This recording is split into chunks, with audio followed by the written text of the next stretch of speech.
નમસ્કાર મિત્રો, વાત કરીશું આજના તાજા સમાચારની। અંડરગ્રાઉન્ડ નિકિતા મહિલાનો ભોગ લેનાર નબીરો પાડવા લાગ્યો રાડો। રક્ષિત ચૌરસિયા હિટ એન્ડ રનનો મામલો। કોર્ટે રક્ષિત ચૌરસિયાના વધુ 2 દિવસના રિમાન્ડ મંજૂર કર્યા।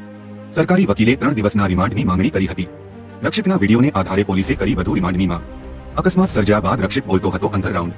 આ અનોધર રાઉન્ડ કેમ બોલતો હતો તેની તપાસ માટે 3 દિવસના રિમાન્ડ માંગ્યા હતા। આ અગાઉ હિટ એન્ડ રનના આરોપી રક્ષિતને સાથે રાખી પોલીસે કર્યું રિકન્સ્ટ્રક્શન વખતે ફરી રક્ષિતે કર્યું ફરી નાટક। સવારે એસએસજીમાં રક્ષિત જાતે ચાલતો હતો। રિકન્સ્ટ્રક્શન સમયે રક્ષિત ચાલવાની સ્થિતિમાં ન હતો। પોલીસે પણ સર્વિસ કરી હોવાની શક્યતા। ડીસીપી પન્નાબેન મોમાયાનું નિવેદન। સવારે રક્ષિતને તકલીફ થતા એસએસજીમાં લવાયો હતો। રક્ષિતનું સમય પર મેડિકલ થયું છે। રિમાન્ડનો સમય પૂર્ણ થતા કોર્ટમાં રજૂ કરાશે। જરૂર લાગે વધુ રિમાન્ડની માંગણી કરાશે।